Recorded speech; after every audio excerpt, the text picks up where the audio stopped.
A river does not remember. It has no conscience, no grief, no way to hold on to what falls into it. And yet, for nearly 800 years, people have repeated the same haunting claim about one river in particular. That for 3 days, in the winter of 1258, the water of the Tigris ran black. Not with mud, not with blood, though there was plenty of that too. Black with ink. Ink from tens of thousands of manuscripts, some say hundreds of thousands, thrown from the shelves of the greatest library on earth into the current below. It is one of the most repeated images in the history of civilization. It shows up in documentaries, textbooks, and TED Talks. It has become shorthand for a single devastating idea: that on one catastrophic afternoon, human knowledge suffered a wound from which it never fully recovered. But here is the question almost nobody asks. Did the river actually turn black? Did anyone who was there write that down at the time? Or did we inherit a legend so poetic that we forgot to check if it was true? To answer that, we have to go back, not to the day the library burned, but to the 2 centuries before it, when Baghdad was not a cautionary tale. It was the center of the world. Every time a satellite calculates its position using algebra, it is quietly relying on a word and a discipline born in a walled compound beside the Tigris. Every hospital that separates patients by illness, every telescope that tracks the stars, every translated philosophical text passed from one civilization to another carries fingerprints from this same place. The story of Baghdad's great library is not simply about the past. It is about a question every civilization eventually has to face. What happens to knowledge when the people who protect it disappear? That question did not end in 1258. It is being asked right now, in digital archives, in wartime, in the age of information overload. Which is exactly why this 800-year-old fire still feels uncomfortably current.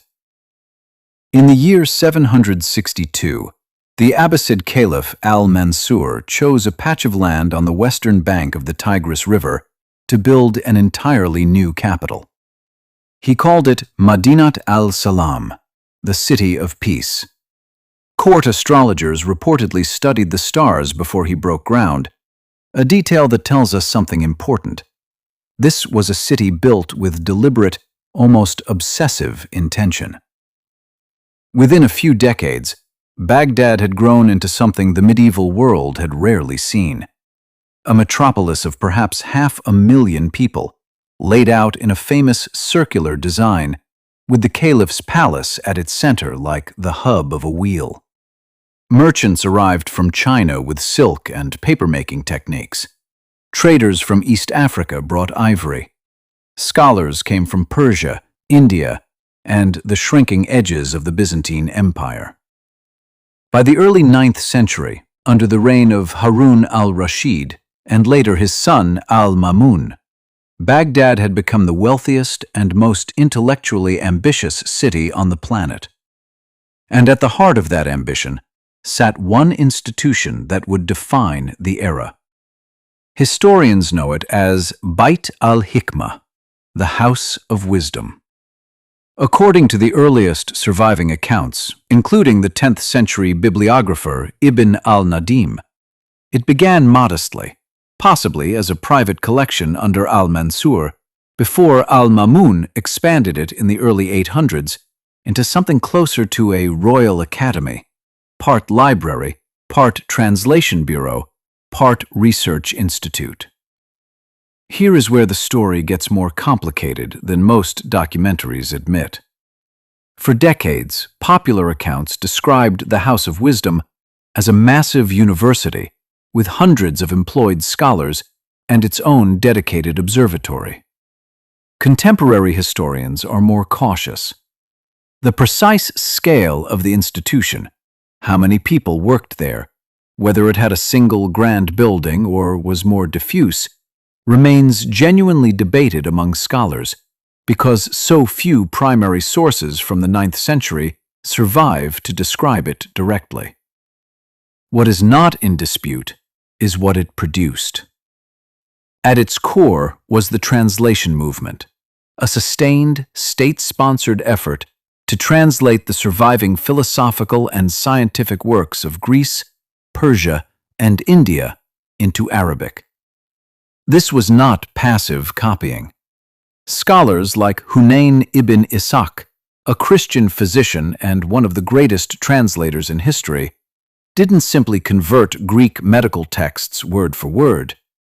He compared multiple manuscripts, corrected errors, and built a translation methodology so rigorous that his versions of Galen's medical works were still being used in European universities centuries later. Al-Khwarizmi, working in this same intellectual environment, wrote a treatise on calculation that would eventually give the Western world both a discipline, algebra, from the Arabic al-jabr, and a name, algorithm, a corruption of his own.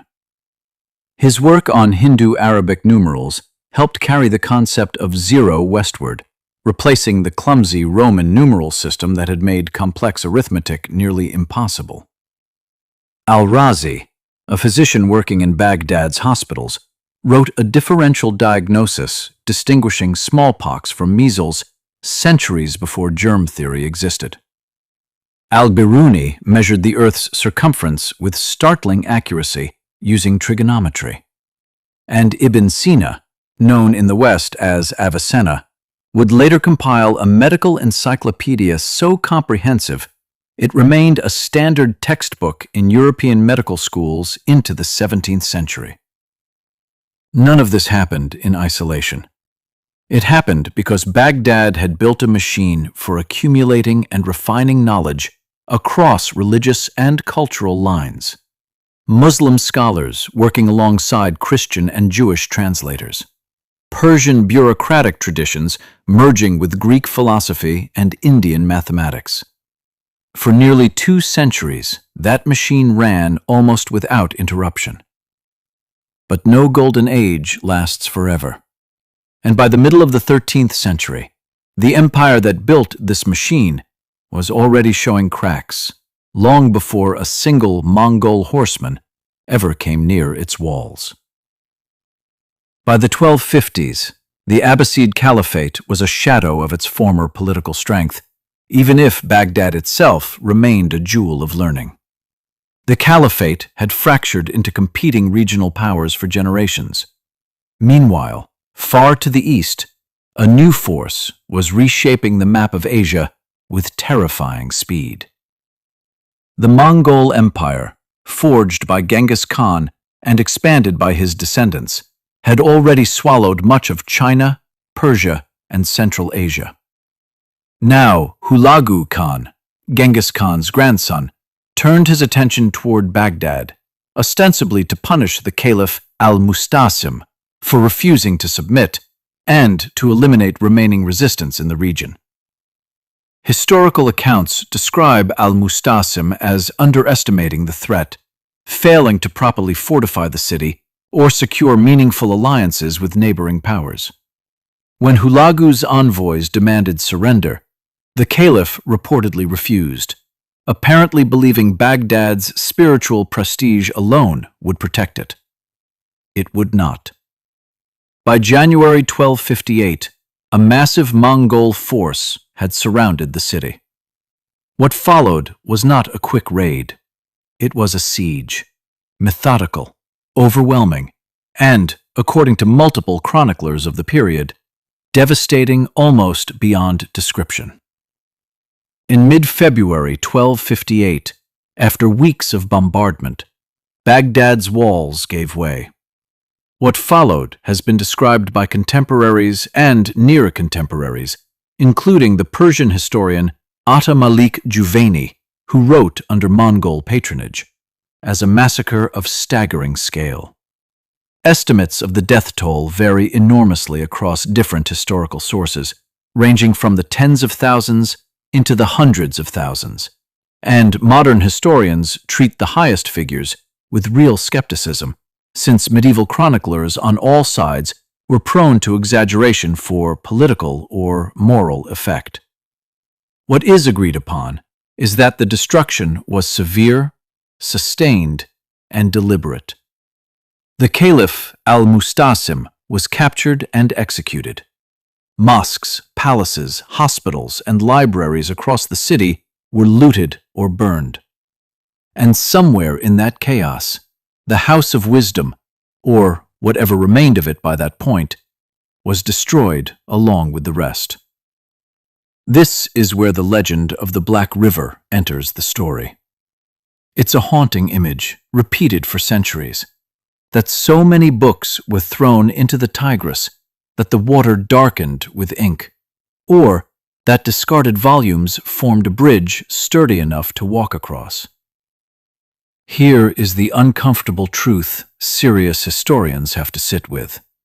The earliest and most reliable near-contemporary accounts of the siege do not actually describe this scene in the vivid detail popular retellings suggest. The ink-darkened river appears more prominently in later medieval and early modern retellings than in the immediate aftermath accounts.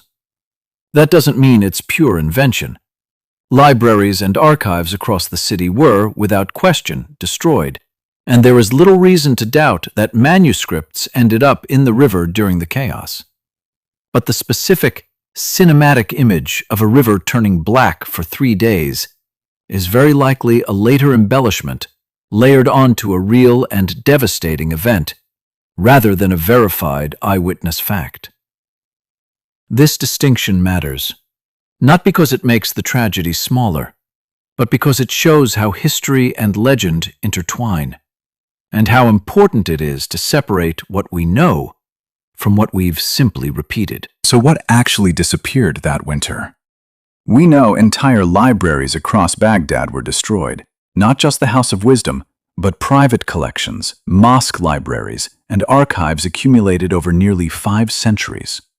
Original manuscripts, some representing the only surviving copies of ancient Greek, Persian, and Indian works translated centuries earlier, were almost certainly lost forever in the fires and flooding. But the picture is more complicated, and in some ways more hopeful than total annihilation.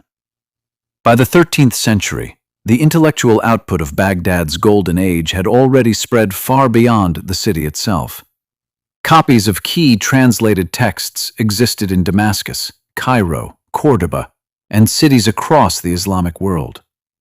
Some scholars had already carried manuscripts eastward. Notably, the astronomer and philosopher Nasir al-Din al-Tusi is documented to have saved a significant number of manuscripts, transporting them to the observatory he later built at Maraga in present-day Iran, ironically under Mongol patronage, since Hulagu Khan himself took an interest in astronomy and science even as his armies destroyed Baghdad. This is one of history's strange contradictions. The same Mongol dynasty responsible for the sack of Baghdad would later, within a generation, become patrons of science and scholarship themselves, funding observatories and libraries elsewhere in their empire. So the honest answer to what was lost is layered. An enormous, irreplaceable concentration of centuries of accumulated original scholarship was destroyed in Baghdad specifically.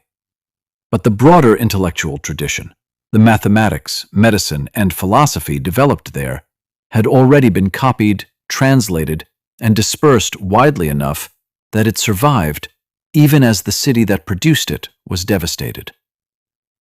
Modern historians increasingly describe 1258 not as the single moment the lights of knowledge went out, a framing popular in 19th and 20th century retellings, but as one devastating chapter in a much longer, more gradual shift in the Islamic world's centers of learning, a shift that had arguably already begun with the Caliphate's political fragmentation decades earlier.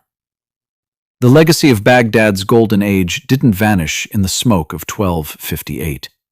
It had already crossed into Europe, through Sicily, through Islamic Spain, through trade routes and translated texts that reached universities in Bologna, Paris, and Oxford.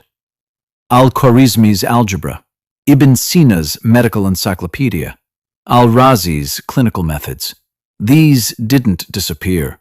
They became foundational texts of the European Renaissance centuries later, quietly embedded in the intellectual bedrock of modern science.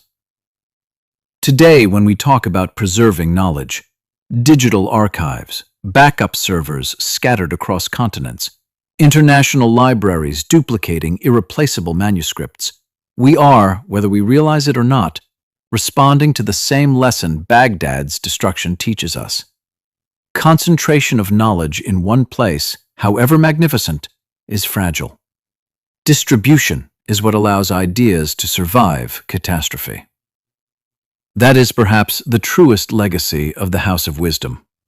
Not a single burned building, but a permanent reminder that civilizations are only ever one bad winter away from losing what took centuries to build, unless they've already made sure that knowledge lives in more places than one. Stand on the banks of the Tigris today, and there is little left to mark what stood there 8 centuries ago. No plaque, no ruins, nothing that visibly says, "Here, once, humanity kept its most precious ideas under one roof." But perhaps that absence is its own kind of monument. A reminder that knowledge, unlike stone, cannot be protected by walls alone. It survives only when it's shared, copied, translated, argued over, and carried by people determined not to let it disappear. The river may never have truly run black, but something did burn that winter in 1258, and what we choose to remember about it says as much about us, watching all these centuries later, as it does about the people who lived through it. If this story of Baghdad's lost golden age moved you, I'd love to hear your thoughts in the comments, especially what you think civilizations today can learn from what was almost lost forever. If you want more deep dives into the history hiding behind the legends, consider subscribing and hit like if this kept you watching until the very end.